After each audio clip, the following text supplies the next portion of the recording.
Whole sports all plays. Whole sports all plays.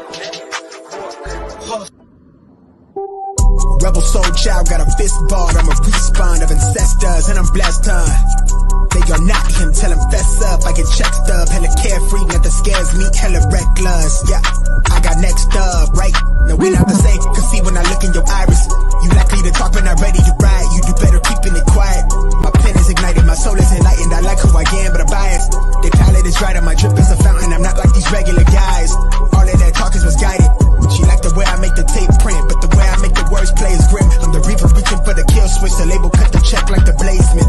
Something sparking where his brain is. The beat is somewhere where their prayers in. Geronimo, the way I make the bass jump when no parachute is tasing.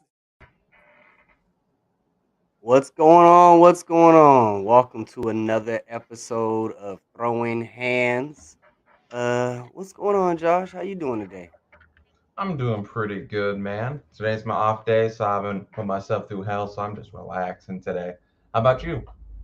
Hey, man, gotta say the same. We're doing our first quote-unquote recording. So this will be recorded and aired on Tuesday. So this is a good old Saturday, watching some playoff football, chilling around with the family and stuff. I did see that Shogun ended up retiring. I know, the official end of an era, bro. Man, I wish he could have retired in better circumstances, though. yeah, I feel like he pushed it a little bit too long. Probably 3-4 fights too long. But man, like you said, a hell of a career, man. The dude did his thing in Pride, and then came in and did his thing in the UFC. Took over and shined in both, and definitely a Hall of Fame career. Oh, yeah, absolutely. He was a legend in this industry. Like, he was back when Lyoto Machida was like prime Machida. Shogun Rua was like one of the only guys that was his true kryptonite. And he was such a monster throughout that entire era. Yeah, he really was, man. He definitely did a lot for the sport. And what he's done is definitely like we said, is why he's Hall of Fame worthy, is because it's gonna make waves for years to come. What he's already done. Oh yeah. Just please, Shogun, do not switch over to boxing. Please don't do it. Don't do it, man. Don't Stay away from the celebrity death matches. Exactly. It is no bueno. Yeah, man. So we did get some more news about the date. We're gonna call it February 25th, Rough 52. We did get some more news. We got Trent Miller facing off against our boy Brooks Killa B Callaghan. I'll give it another shot. How do you feel about So we got a very special guest on, ladies and gentlemen. This man goes by Killa B because it's a Killa B killed sport. It's either aim high or you fall short. This man has begun a conquest to turn pro and kick your ass due west. He'll float like a butterfly, sting like a bee. He'll throw you and break your spine to make you flee with 2 broken feet. He is the one, the only, Brooks Killa B Callaghan. Hey, I like that intro, man. You got some talent. Yeah, you like that? I do. It's probably one of the best intros I've had. Hey, I appreciate it, man. I was like, I gotta write something clever, and that flow like butterfly, sting like a bee. I knew how to do something with it. That's classic, man. I like that. Yeah, man. So how are you feeling today? Good, man. I just got done running before we started this. I did about 3 miles, burned about 400 calories. So just something light today. I worked all night, and then I had some stuff going on earlier today. So just had to get a little light workout in. Tomorrow, do another 2 a day. But yeah, been training hard, man. Okay, getting ready. So we found out. I think it was today they posted it. We found out who your opponent is, Trent Miller. Do you know Yes. anything about him? I know he's like a bodybuilder. He's a bodybuilder dude. He's pretty jacked, but you know what they say, all that muscle is gonna take a lot of oxygen. So when the going gets tough, and we're gonna see how that plays out for him. Yep, exactly. And is this going to be at 205 or 185? No, it's gonna be 185. So I'll be cutting back down to 185. Okay. Do you feel you're better at that weight, or are you still looking to give 205 a shot down the road? Nah, probably 185 is a home. Like I was bouncing back and forth from 185 to 205 as an amateur because it wasn't really. I mean, obviously it's serious, but it's amateur, bro. It's all about experience. So I Yeah. was taking fights when I could get them. Yeah, it was getting tough as an amateur to find me fights, so I could get fights at 205. Yeah, 185 is probably the home now for pro. The whole cutting weight thing that people do. If I fight at 205, that's my walk around weight. I'm fighting dudes who are probably cutting from 240. You know what I mean? So I Yeah. have to cut to 185 to fight people my size. Yeah, I feel like 185 is a good home for you too, because just Yeah, when I met you and was talking to you, your build, like you look like that's your home. yeah, So, we're coming off of the last, what was it, Rough 51, I think it was, that you were scheduled to fight. Um, Patrick ended up getting an injury in camp. You weren't able to fight, so it's been a little bit. How does it feel? I mean, is this a decent length in between fights, or have you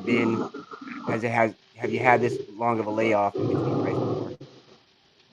yeah. I had this long of a layoff before my second amateur fight. I actually took a whole year off before I took my third fight. After my second amateur fight, I won that, and then I had my first daughter, so I took a whole year off, and I came right back, and honestly, I just kept training. It was really just to focus on that at the time. But yeah, my last fight was in October. I won that by decision, and then like I said, I turned right around. I was supposed to fight Rough 51 against Patrick. He ended up getting injured. So now basically, man, I've just been in camp. Like after that camp, I took a couple weeks off. Not even like a couple weeks off from the diet to enjoy a little bit because it was 2 months back to back. But yeah, man, I've been training. I've been training ever since then. So I've been in camp pretty much this whole time. Ready to go? Yes, sir. Yeah, so you're kind of used just doing long, extended camps just to get filling that in between gap. Oh yeah. Like I never take time away from the gym. Like I train Monday through Saturday. Sunday's usually my rest day. But yeah, I train Monday through Saturday like every week. It's like a hobby to me. It's like a second job. So yeah. Yeah, there ain't no rest for the wicked. You want the money, then you got to work your ass off. Yes, sir. That's the way to look at it, man. Yeah, definitely. So what kind of got you into this and made you such a gym rat? Were you just stuck in it? Well, man, like ever since I was little, I always grew up like playing tackle football. Out of high school, I was like really recruited for football. So I've always been in and out the gym, in and out of practices, stuff like that. What got me into MMA is I grew up with two brothers. Obviously, we watched UFC and stuff growing up. I didn't even want to fight, man. Like my brother took his first fight, and then his second fight came, and he's like, "Hey, join the card with me." I was like, "No, I'll think about it." And then he calls me 15 minutes later, 30 minutes later, and he's like, "Hey, I signed you up to your fighting." So I was like, "All right, that's how that started, man. That's how that so, started."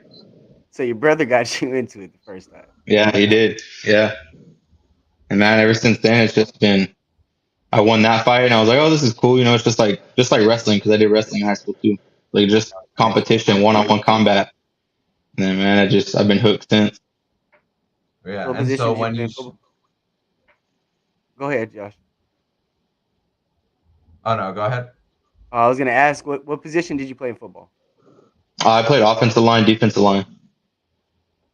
Nice. What high school did you go to? Yeah, Okay, so you're just used to having to collide with motherfuckers and take them out. yeah. I went to Palo Verde Valley High School here in Blythe. We're a little small town, but yeah, man, I played a. I was always one of the smallest linemen too, but I was going up against guys that were like 6'4", 300 pounds, and I was pancaking them. So it's like technique, takes over the size. Yeah, I feel like too, it's like that's actually a pretty good advantage that guys in your size and your build have. Yeah, it's kind of like fighting, man. Like that's honestly the way I'm looking at this fight. Like it's more technique over his strength. Like obviously he's probably gonna be stronger than me. The dude's a bodybuilder. I don't know if you guys have seen photos of him, but he's pretty jacked. But like I watched the film and I have more technique. Like I have more experience. I don't Hmm. know, 4 years I've been doing this compared to his two. So it's like Yeah, and I feel like just in my short time of experience with weightlifting and then also training like jujitsu and wrestling, for example, just that lifting in the gym itself doesn't always translate the same with it. Because some guys No. that I've wrestled that's bigger than me, I ended up kind of having the upper hand because of the strength in that specific field as well as the technique. Right. Yeah. Right. Yeah, I mean, and you know, what was really like the determining factor that said that, this was the time, this was like the right moment for you to go ahead and go pro? Man, really, I've been saying it for since I won my 205 title. I won that, and if I would have won the split decision that I lost against Chris Ruffin, if I would have won that, I told myself if I win this, I'm going pro. And I lost that split decision, man. And then I was going through some really bad stuff in my personal life. I went on a 2 fight skid after that, and I fought my last fight in October. I was like, okay, it's good to be back on track. And I told myself, man, like really, what amateur is it's experience, but you're taking damage for free. Like it's fun, but it's not fun. So I told myself, man, I was like, I fought Dario, and he actually fought Trent Miller, and he lost to Trent Miller by split decision, just exactly how I beat him. So I think it's a very well-rounded fight. I told myself, I was like, it's time to go pro, and it's crazy, man, because I kind of had a feeling that they were going to offer me him too. So you I had already that had it. feeling too, because I remember when you and I Mhm. were talking at the last event, we were both talking about you turning pro, and that was the time when you're going to be competing for the light heavyweight amateur belt. But it's like when you're taking damage for free, it's like at one point does it become worth it when you already feel like you've gained so much experience, because you don't want to Yeah, have like your shoulder get completely taken out, your leg broken or anything like that, and then boom, there's like nothing coming off of it. exactly, man. I kind of thought it was a sign. Like I took the fight with Patrick, and I was obviously going to fight Patrick. And I had that thought in my head, like, should I have just gone pro? Like, I think now's the time while, I'm on this high from the last win. But then Patrick pulled out, and I was like, that's got to be a sign. I was already thinking it. That's got to be a sign. So I told myself, I said, January comes, I'm going pro. No more telling myself, nah, just one more year amateur. Yeah, yeah, it's 2023. It's a year the pro. Yeah. Yeah, Yeah. So you feel like this is a good matchup for you as your first fight? I do. I mean, it's a tough matchup. Obviously, I think he was 5-0 or 6-0 as amateur, and then he's 1-0 as a pro now. But yeah, I think it's a pretty good matchup. He fought one dude who was pretty decent. And then he fought Dario, who's decent as well. But other than that, man, like the other guys he fought, I wasn't really too impressed with them. So Okay. yeah, I think it's a good matchup for both of us. Okay. And how do you think his approach is going to be for this fight? Do you think he's going to try to keep it more standing up, go to the ground more? Honestly, man, I think he's just gonna come out and try to brawl. I think he thinks he's gonna be able to overpower me because he's so big. I think he's gonna Okay. think that his size is gonna be an advantage, and he's gonna come out and try and maul me in the first round. But he's not, And you're man. going to see all that oxygen go bye bye. Yeah, exactly. Now I heard you say you were watching a little film. Is that something that you typically do in camp? Is that part of your normal routine? Yeah, I usually watch film. I just like to see what they like to do, what they do good, what they don't do too good. And I try to incorporate that into like what openings I see, what I could do, what I shouldn't do. So it usually helps out, man. Helps you out with what you're doing in camp. Hmm. Yeah, Yeah, it gives you an idea of what your opponent's going to be like, what weaknesses or little quirks they have that you can exploit. exactly. Yeah. You know, kind of going back, you know, do you, because we don't, we've had a lot of different styles, different practices as far as people coming up in their childhood and things.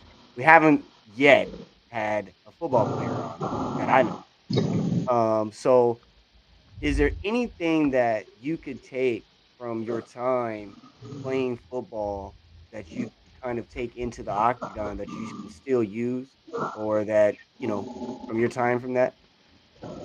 Like as in anything, Yeah. like as a mindset technique.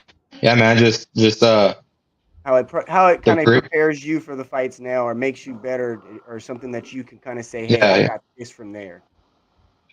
Probably the grit, the heart I have. Like I said, I was always the smaller guy. I was always the smaller guy, and I was I was pretty heavily recruited out of high school, and it was Nice. like I was always in the weight room, man. I was always in the weight room in high school. I was doing 2 days in the weight room, and then I do sprints and I do track, and just the work ethic, man. I grew up with a hard work ethic. I kept that through football, and now it's transitioned to this, and see where it's gotten me. Nice. Yeah, and dude, that's the biggest key to this sport too, is that work ethic, the discipline, the will, the ability to overcome adversity, and just say, "Fuck this! I'm gonna stick my nose to the ground. I'm gonna get the job done." It really is, man. Like that's why, after my first split decision loss, like I kind of got down on myself, and then after the other two losses, man, I was working hard. I always work hard, but I was working like super hard, obviously, because I wanted to get back on track. It wasn't happening. I was kind of like asking myself why, like, what can I do different? What am I doing wrong? Like I'm putting in the work. It's not like I'm sitting at home watching TV while this dude's out training. Yeah. So yeah, it's all about it coming over adversity, man. Like, yeah, it's a crazy sport. Yeah, and that's something that I feel like me and James who really like to put emphasis on for casual fans who still don't really understand the full background behind the scenes of going through a training camp, go through a weight cut. If you have any losses, just the experience of the after effect of it, how that translate into your camp. Because especially when situations like that, you really have a chip on your shoulder that you don't want all this training to be for nothing. You want it to just bring that absolute glory, and it only makes you hungrier, more driven, more focused, and honestly, more pissed off to get that W. Right. Exactly. Yeah. You, so what age were you when so basically your fighting just came. Your first amateur fight was kind of like on the wing. So did you hmm have a lot of training besides wrestling going into that fight? Not at all. Like my You, brother, I didn't even have a coach, man. Like I said, my brother had his first fight, and we literally not even put on like the pups, the sparring gloves. We put on the yeah. regular MMA gloves we fight in, and we'd like throw punches at each other, and we wrestle on a little tiny wrestling mat with no shin guards, no mouthpiece. We just go at it, man. We didn't have a Like coach, what so it true was just brothers do. me and him. Yeah, we didn't have a coach. It was just me and him, so it was kind of crazy. That's kind of how we both got into it. So take me through your first time going to a gym and training. What was that like? It was a different environment. Obviously, it was cool, because it was like more well established. Like like I said, we had a little wrestling mat. We just threw it down in the middle of our weightlifting gym. And the owner, we're cool with the owner, so he was like, "Yeah, just throw down your mat and you guys can roll around here." I was like, "All right." But yeah, man. When my coach Adrian, that's my coach now, my head coach, when he moved down to Blythe, he's not even from here. He moved from Phoenix. But when he moved down from Blythe, we kind of linked up. He was like a boxing coach. That was mainly what he was, and we linked up, and he knew that we were both fighters. So me and my brother kind of taught him the wrestling jiu-jitsu aspect of it, and he taught us the boxing kickboxing aspect of it. And then yeah, and then he started training jiu-jitsu out in Yuma with his coach, and he trained. Uh-oh, lost him for a second. Here you go. Oh, looks like you're frozen too a little bit. Oh, there we go. Oh, Can you hear me can't hear okay? you. We can Yeah, hear I can you. hear you guys. Okay, Okay, there hear we you go. now. Can you guys hear me? Yep. Yeah, I can hear you All right, okay. all right. Sorry about that. Yeah, he trains at Fabio Santos too, man. So we kind of just all linked up together, and he had the gym, and ever since then, man, it's like we transitioned from a boxing gym into like a full blown MMA gym now. Nice. Nice. So, what was your first discipline that you truly fell in love with? Was it like wrestling, jiu-jitsu, or did boxing really get into the flow for you? No, it was jiu-jitsu. Like in high school, before I even started wrestling, I only wrestled my senior year. But in high school, before even wrestling, me and my brothers would just, like I said, watch UFC, and we'd see stuff on TV. And I'd be like, "Hey, lay down, let me take your back real quick. I want to try this." And I just Bro, man, I was hitting like rear naked chokes on my brothers and arm bars and just different stuff. And I got into wrestling, and That's the wrestling best. was And cool. honest, oh, go ahead. Go ahead. I said got into wrestling, and I loved wrestling. And then ever since then, man, like I fell in love with striking now. So kind of how it is. Yeah, and I can tell too that you had that natural knack for jujitsu as well, because just seeing your performances so far and your skill set there, and then that's always the best part too when you have a brother like that that's also as passionate and interested in the sport as you are, because you don't have to have that same necessarily traditional background. Just fucking around like you and your brother do, throwing each other in arm bars, like, hey, let's do this and that. Sometimes that sparks the flame, and it's actually really great training Hmm. too. Yeah, Yeah, it is. yeah. Just don't I break your think brother's arm. and that's another good thing too. That just how old are you at now? Right now I'm 24, so I'm still So young. right, and you haven't taken much damage. You haven't gone through a lot as much as most fighters nowadays, and at the age we see them at. So the longevity, and that's something else that we're starting to see more in the sport, is guys taking care of themselves. You know what I mean? And that's a really big thing. We've seen a lot of the older guys, our first generation of fighters, and what they've done kind of for the sport to get off the ground, but what it's kind of taking a toll on their body.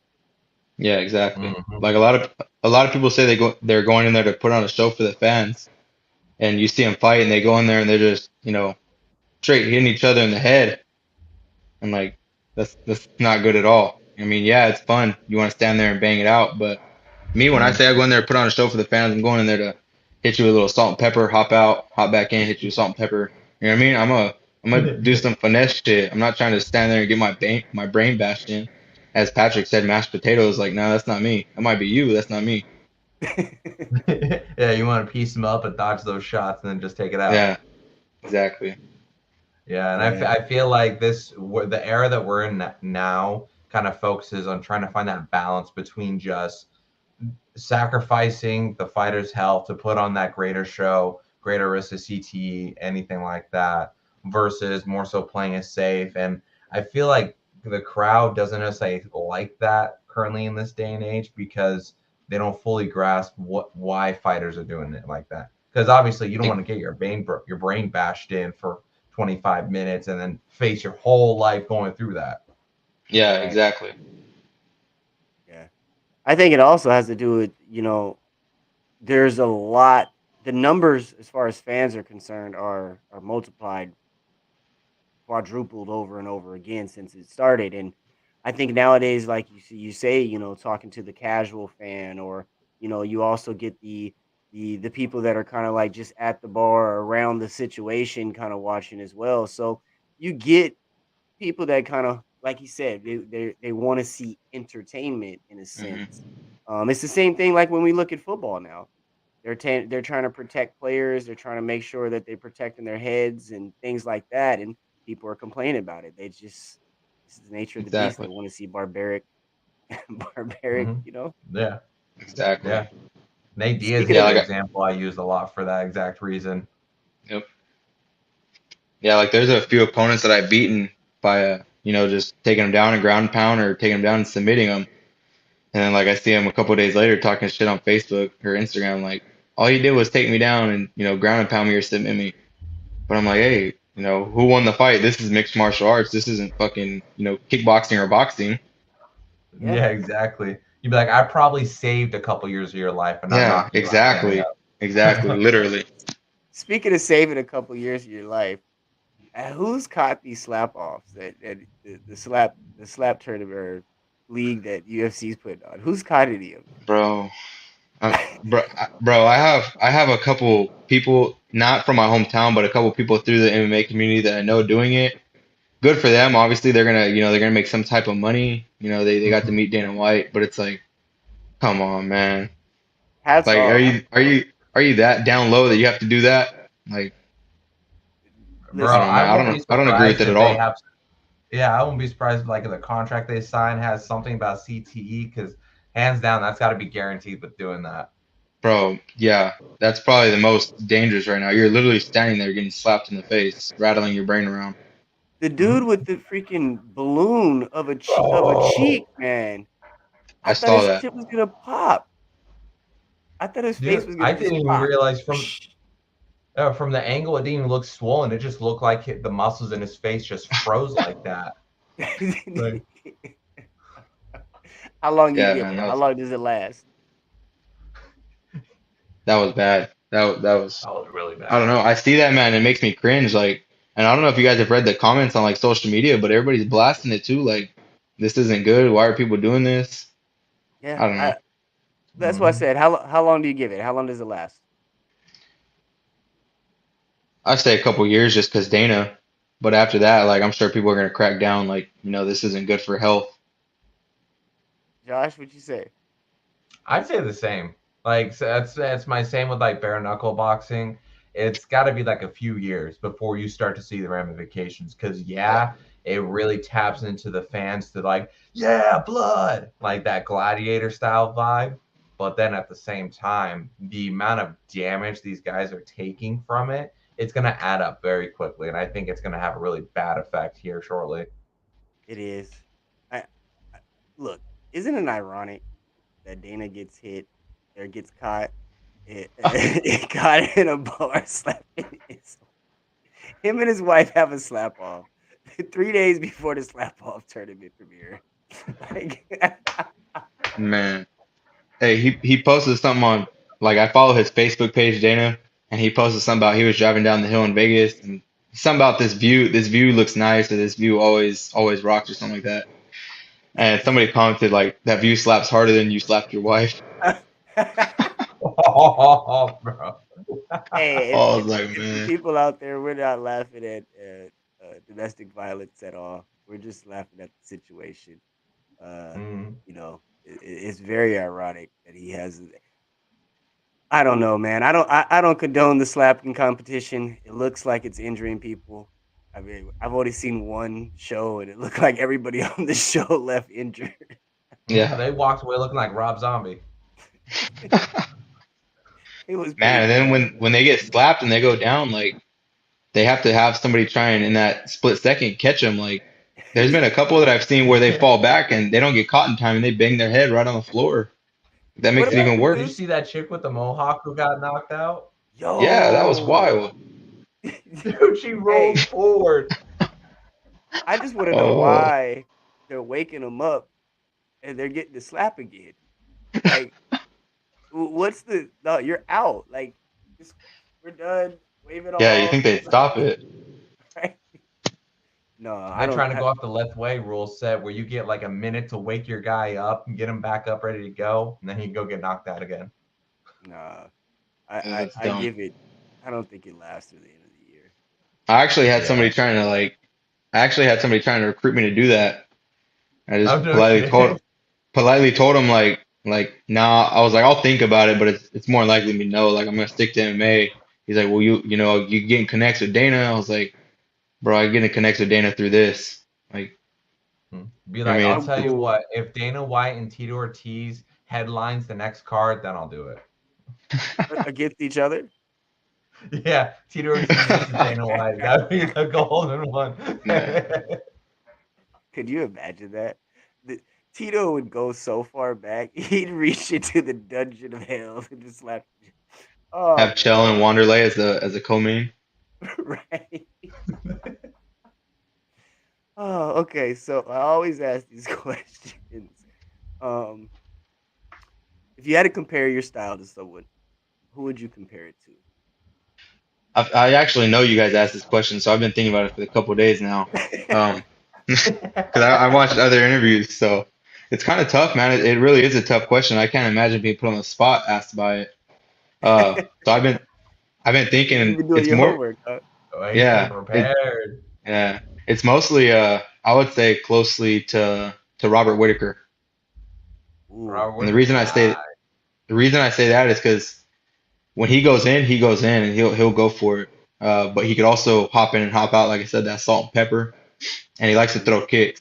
And what I mean by throw kicks is he'll light up your leg or he'll go up top, and he likes to follow punches. I haven't been able to show it yet, but I like to follow my punches with kicks too. You know, same side, opposite side. So he could take He down, does he could stop great a with it takedown. too. Yeah, he really does. The Man, way he was connecting against Martin Vettori, who was talking so much shit about Hmm. Robert doesn't have any power or anything like that, and here Robert Whitaker is setting up that 1-2 high kick, and it was beautiful the way he was dominating with him. Yeah, man. yeah, that's a good one. I like that one. I Yeah, like that one because he mixes I it like up. Robert. His skill set, like that's a nice one. I like that one. Okay. It's tough, man, because I would say my two favorite fighters right now are Robert Whitaker and Israel Adesanya. So Oh, every time they fight, I'm like, man, seriously? That's his. dude, That's that's his how I am nemesis. too. Yeah, It is. I do hate watching them fight, like in a sense of being fans of them both, because it's like, yeah, man, I know Whitaker is. This. That's his stop. That's like his bumper. Like, yeah. man. Kind of like DC and Jones, man. Like at Mhm. light heavyweight, DC was the man, or John Jones was the man, and when he was Yeah. gone, DC was the man. Yeah. Hmm. They had some good battles. They had Yeah. some good battles. Dude, I would love to see So, a trilogy fight with them. so you probably know the second question. So, what would be your dream matchup? Dream matchup. I don't know. I kind of got two of them. If I had to pick one, I don't know who it would be. One of them's Chuck Liddell, because Ooh, Chuck Liddell's my my fan favorite when I was growing up. He's really the one. I don't know if you guys see me fight week. I get the mohawk, and that's what got me to get the hey, mohawk. Chuck Liddell. Hey, So you know, throw out yeah, some of the man, ice pick. yeah. Chuck, And then man. I used to love that wide, just yeah, man, Chuck was a savage, man. I love Chuck. it was. And then the Hmm. second one would be DC. DC is the modern day DC is my probably one of my favorite fighters of all time. I would always That's go for him against Jones. Like I'd be like, man, he's probably gonna lose, but I'm still rocking with my man DC. I love Yeah, that's that. how DC. I Like was not when he fought Jones. yeah, not even just as a fighter, just as a person himself and as a father. Like he's just an all around good dude. I was gonna say his personality is dope. I hate his voice because I hear it so much. He's like Joe Rogan. You just get tired Yeah, of his voice. But DC talks so much. He's so educated about the sport, and he's so Hmm. informative too. While you're watching, like it's so dope to have him on his commentary. yeah, man. I like DC. I like DC. Yeah. Man, so Whitaker We and gotta come up with Whitaker another and question now that he's not prepared for. I mean, I always got one in the bag. I honestly forgot you guys were gonna ask that one. I really only remembered the I really only remembered the who do you compare yourself to because that one was like, that's a tough one to come up with spot on. It is It a is tough. a tough one. There's so many great fighters to pick through too. There Yeah, is. yeah. And then you told me in that you told me who your favorite fighters were. So, Yeah, but it's crazy though because in the sport of fighting, like being a fan of like football or being a fan of like basketball or those other type of sports, it's rare you like two of the same teams that end up playing each other like in an actual meaningful situation. Like, they don't play them playoffs, usually like an AFC and an NFC or NL and AL team, something like yeah. that. But in fighting, it happens a lot. You know, Happens all the DC and time. Jones, uh, Whitaker and Adi, Easy. uh, or Izzy. I mean, I can go on and on. Even back when Tim Silva and Hmm. Vitor were fighting, and just those Like type of tonight, man. fighters. Tonight you got Brandon Moreno and Davison. Yeah, Yeah, the first ever quadruple fight. Yeah, that's crazy. Like they've been fighting each other for the past almost 4 years now. Just those only Right? two. yeah, that's They're crazy. gonna have a fifth one after this, I bet. They're gonna go that far. Man, So imagine you tonight had ends a in a draw. Oh, that'd be horrible. that way. uh, would you? Would they have to book him for a fifth? They'd have to. Hmm. Maybe not They're a like, main we're or gonna a milk this co-main, last but show. yeah. I mean, at that point, you'd have to make it like a main event. It would be like Mhm. epic at that point. No, man. But I can't wait. We were at the Osama fight, and we're backstage. We're doing the interview with Osama, and I think it was your pops. I think it was your pops. I think it was your pops. He walked up, and he's watching the interview, and he's like, "Hey, how would you feel about fighting Killer B?" And it popped into my head. I mean, and he said the same thing. I mean, man, that would be a great fight. The skill set and everything. So how would you feel about That man, first off, that sounds like something my dad would do. that? It's like, Dad, I'm calling you out right now, right here. Yeah. But yeah, man, I actually like that fight. Like, I'm cool with Osama. Osama's a cool dude. Yeah, He's chill. He's mellow. Like, I was rooting for him to beat that dude's ass because that dude was kind of awkward, talking a lot of shit. But Yeah, yeah, man, bro. I like that fight. He's good, like in and out on his feet. He's good in and out on his feet. Uh, his jiu-jitsu, I didn't even know he had jiu-jitsu like that, but just from watching that, I can see his jiu-jitsu is pretty slick. Uh, those elbows from the guard were pretty nice. yeah, yeah. Hmm. The That only was thing I would say, yeah, the only thing I would say is he doesn't look too strong. Like he doesn't look like a very fit dude.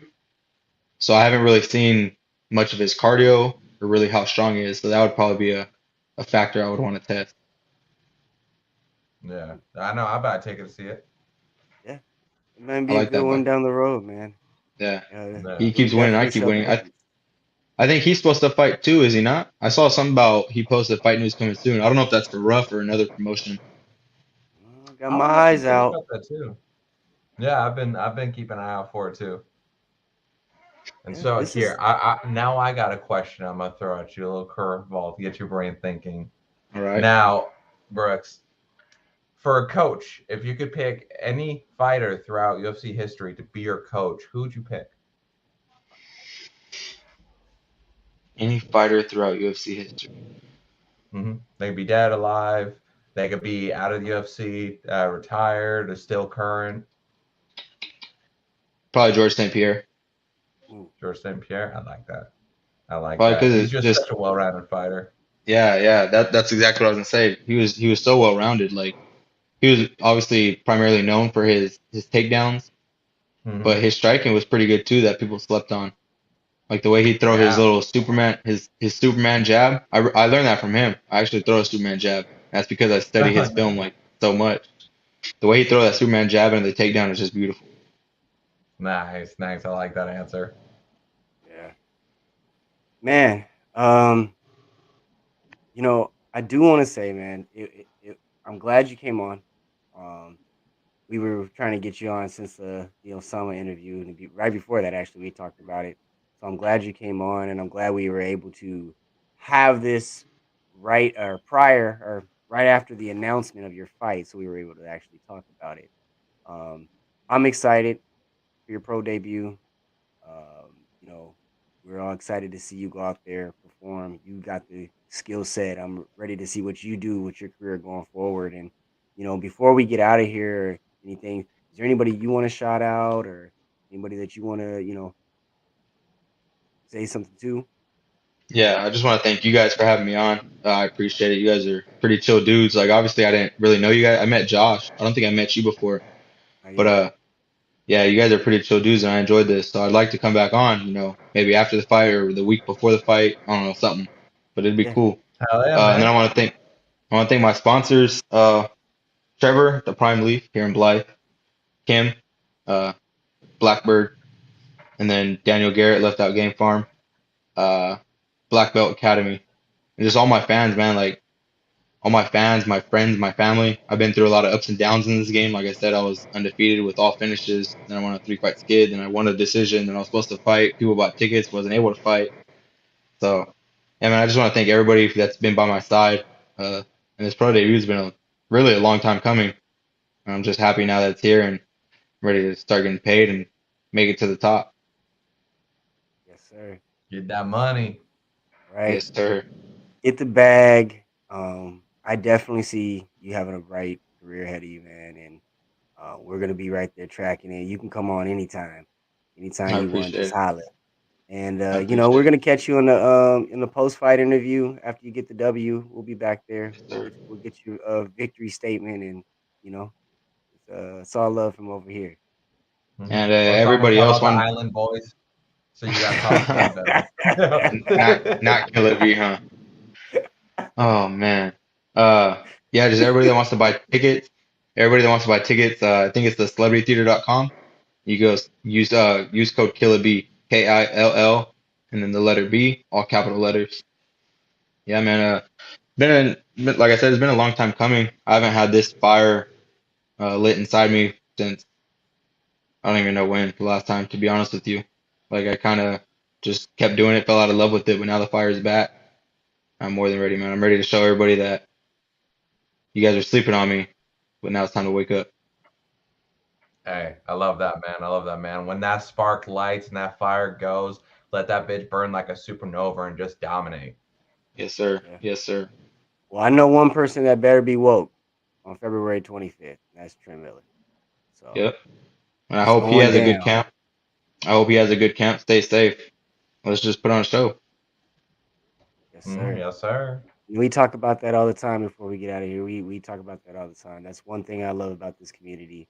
You know, two guys go in there and give it their all and beat the crap out of each other, but afterwards, it's typically 90% of the time it's all respect and great shit afterwards. So that's one of the Yep. best parts about the sport. It really is. All right, bro. I really appreciate you coming on. We're gonna catch up again. February 25th. I'm gonna get that post fight victory interview. All right, guys. I appreciate you guys having me on. Thank you. No problem. Yeah, Talk thank to you, you man. soon. Later. Yeah, peace. Another great episode, man. I'm excited about this. I'm excited. I love to see excitement from the guys going in. Being Hmm. out of camp as you get closer and closer, and that's how you know you're about to get a good performance. Oh yeah, absolutely. Like I know I have my geek moments where I talk about achievement motivation, but that's just real. When you have those people that have that fire in themselves that's willing to take a higher risk for a higher reward, the ripple effect and just the ability to witness it happen is so fucking remarkable. It's Right? so just amazing to be able to witness, see somebody achieve something so great. Yeah.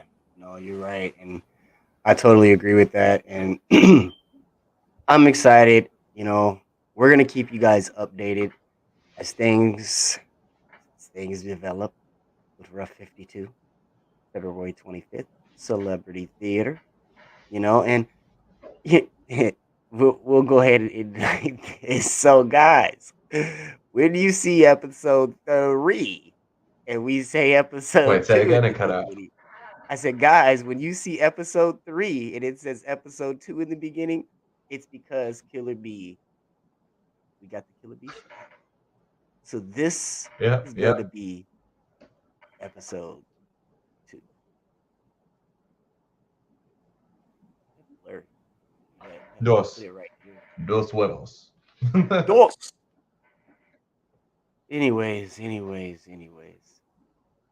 Anything you want to say before we get out of here? Well, this was another killer episode. This is only January, ladies and gentlemen. This is only halfway through January. We still got 11 months of throwing hands with well over 200 people. We're going to bring all kinds of people on. We're going to kick ass, take names. We're going to kick names, take ass. We're going to do it all the different ways. All that. We're gonna do all that. Man, I gotta get us. I gotta get my. I gotta get an ending. Your intros are ridiculous, and you get them every week. I gotta get myself an ending. That's what I'm gonna do. I'm gonna work on getting myself a damn ending. Yeah, let's do it, man. Let's do it. Oh, we're killing it now in the intros. Now we got to kill it on the outros. We got to dominate. Definitely, definitely, man. Yeah. I will sign off by saying, and into a wonderful Hall of Fame career, Shogun. Uh, you know, that's we're seeing some of the legends go. It's that time you get into that age Hmm. where you start seeing the guys you grew up on retire and move on. You know, But again, Yeah. if you don't know, John Jones is back, and that is scheduled. So we will be seeing that. So we lose one, gain one, keep it trucking. But again, guys, until next time, it's Jay, And I'm Josh. and this is Throwing Hands.